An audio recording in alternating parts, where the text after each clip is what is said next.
सोचिए, अगर एक दिन आप सुबह उठते हो और पता चलता है कि घर का गैस सिलेंडर मिलना मुश्किल हो गया है, रेस्टोरेंट्स बंद होने लगे हैं और गैस की प्राइस तेजी से बढ़ रही है। ये कोई इमेजिनेशन नहीं है। पिछले कुछ समय से दुनिया भर में गैस सप्लाई चेन डिस्टर्ब हो रही है और इसका असर इंडिया पर भी पड़ रहा है। सबसे बड़ा सवाल ये है, इंडिया में गैस शॉर्टेज क्यों हुआ? ये कितने दिन तक चलेगा? गैस और कितनी महंगी होगी? और आम लोग इस प्रॉब्लम से कैसे बच सकते हैं? आज के इस वीडियो में हम इसी टॉपिक को डिटेल में समझेंगे और आप देख रहे हैं ग्लोबल हिंदी न्यूज। सबसे पहले समझना जरूरी है कि इंडिया में गैस शॉर्टेज अचानक नहीं हुआ। इसके पीछे कई बड़े ग्लोबल और डोमेस्टिक रीजंस हैं। इंडिया दुनिया के सबसे बड़े एनर्जी इंपोर्टर्स में से एक है। इंडिया अपनी एलपीजी डिमांड का 60% से ज्यादा इंपोर्ट करता है और नेचुरल गैस का भी बड़ा हिस्सा बाहर से आता है। अगर इंटरनेशनल सप्लाई डिस्टर्ब होती है तो इंडिया पर तुरंत इंपैक्ट पड़ता है। इंडिया के एलपीजी और एलएनजी का बड़ा हिस्सा मिडिल ईस्ट से आता है, जैसे कतार, सऊदी अरेबिया और यूनाइटेड अरब एमिरेट्स। अगर इस रीजन में टेंशन या वॉर होता है तो एनर्जी सप्लाई डिस्टर्ब हो जाती है। मिडिल ईस्ट से एशिया तक फ्यूल आने का सबसे important route Strait of Hormuz है। यहाँ से दुनिया का लगभग 20% ऑयल और एलएनजी ट्रांसपोर्ट होता है। अगर इस रूट में टेंशन या अटैक होता है तो शिप्स डिले हो जाते हैं और सप्लाई चेन टूट जाती है। कोविड के बाद इंडस्ट्रीज और ट्रांसपोर्ट सेक्टर रैपिडली ग्रो हुआ, जिससे ग्लोबल एनर्जी डिमांड अचानक बढ़ गई। डिमांड ज्यादा और सप्लाई लिमिटेड हो तो रिजल्ट होता है शॉर्टेज और प्राइस इंक्रीज। इंडिया में एलपीजी यूसेज भी तेजी से बढ़ा है। गवर्नमेंट स्कीम्स जैसे प्रधानमंत्री उज्ज्वला योजना के थ्रू करोड़ हाउस होल्ड्स को एलपीजी कनेक्शन मिला। अच्छी बात यह है कि क्लीन कुकिंग फ्यूल यूज बढ़ा है, लेकिन डिमांड भी बहुत बढ़ गई। गैस शॉर्टेज का इम्पैक्ट सिर्फ घर के किचन तक लिमिटेड नहीं है। सबसे पहला इम्पैक्ट रेस्टोरेंट्स और होटल्स पर पड़ता है। कमर्शियल गैस सिलेंडर्स महंगे होने से रेस्टोरेंट्स का ऑपरेटिंग कॉस्ट बढ़ जाता है। इस वजह से मेन्यू प्राइसेस इंक्रीज हो जाते हैं और कुछ स्मॉल रेस्टोरेंट्स टेम्परेरीली बंद भी हो जाते हैं। ट्रांसपोर्ट सेक्टर पर भी इसका इफेक्ट पड़ता है। नेचुरल गैस व्हीकल्स जैसे सीएनजी कार्स और बसेस को भी इम्पैक्ट फील होता है। बड़े शहरों जैसे दिल्ली, मुंबई और अहमदाबाद में सीएनजी का यूज बहुत ज्यादा है। अगर सप्लाई कम होती है तो सीएनजी प्राइस भी बढ़ सकता है।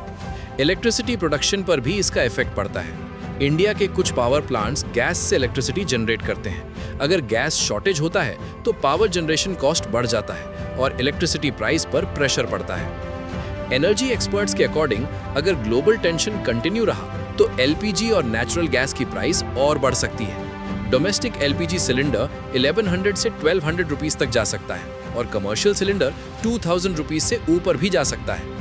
गैस प्राइस इंक्रीज कई फैक्टर्स पर डिपेंड करता है, जैसे global oil price, shipping cost और रुपी वर्सेस डॉलर एक्सचेंज रेट। सबसे इंपॉर्टेंट क्वेश्चन है कि गैस शॉर्टेज कितने दिन तक चलेगा। एक्सपर्ट्स के हिसाब से सिचुएशन 3 सिनेरियोज में जा सकती है।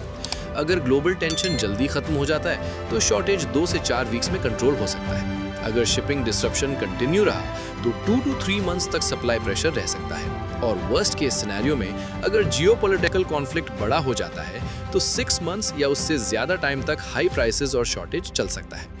इंडिया गवर्नमेंट सिचुएशन को कंट्रोल करने के लिए कुछ स्टेप्स भी ले रही है। सबसे पहला स्टेप है ऑल्टरनेटिव सप्लायर्स से गैस इंपोर्ट बढ़ाना। इंडिया यूनाइटेड स्टेट्स, रशिया और ऑस्ट्रेलिया जैसे कंट्रीज से एलएनजी इंपोर्ट इंक्रीज कर रहा है। दूसरा स्टेप है स्ट्रेटेजिक रिजर्व्स का यूज। इमरजेंसी सिचुएशंस के लिए फ्यूल रिजर्व्स रखे जाते हैं जिसे क्राइसिस के टाइम यूज किया जा सकता है। तीसरा स्टेप है डोमेस्टिक प्रोडक्शन को बढ़ाना। इंडिया अपने गैस फील्ड्स जैसे कृष्णा गोदावरी बेसिन में प्रोडक्शन इंक्रीज करने की कोशिश कर रहा है ताकि इंपोर्ट डिपेंडेंसी कम हो सके। गैस शॉर्टेज का सलूशन सिर्फ गवर्नमेंट के पास नहीं होता, पब्लिक भी कुछ प्रैक्टिकल स्टेप्स ले सकती है। सबसे पहला स्टेप है गैस वेस्ट कम करना। कुकिंग के टाइम प्रेशर कुकर यूज करना, लिड लगाकर कुकिंग करना और अननेसेसरी हाई फ्लेम अवॉइड करना गैस बचाने में मदद करता है।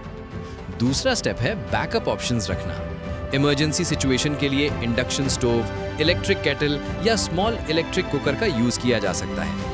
तीसरा इंपॉर्टेंट स्टेप है पैनिक बुकिंग से बचना। बहुत लोग शॉर्टेज की न्यूज सुनकर एक साथ कई सिलेंडर्स बुक कर देते हैं, जिससे सप्लाई चेन और डिस्टर्ब हो जाती है। Long term solution renewable energy हो सकता है, जैसे सोलर एनर्जी और इलेक्ट्रिक कुकिंग अप्लायंसेस। कंक्लूजन में यह समझना जरूरी है कि गैस शॉर्टेज एक कॉम्प्लेक्स प्रॉब्लम है जिसका connection global politics, shipping routes और एनर्जी डिमांड से है। अगर इंटरनेशनल सिचुएशन स्टेबल हो जाती है तो सप्लाई नॉर्मल हो सकती है, लेकिन अगर कॉन्फ्लिक्ट कंटिन्यू रहा तो गैस प्राइसेस और शॉर्टेज दोनों बढ़ सकते हैं। अगर आपको ये वीडियो इन्फॉर्मेटिव लगा हो तो वीडियो को लाइक जरूर करें और चैनल को सब्सक्राइब करें। और ऐसे ही ग्लोबल न्यूज़ और एनालिसिस के लिए जुड़े रहिए ग्लोबल हिंदी न्यूज़ के साथ।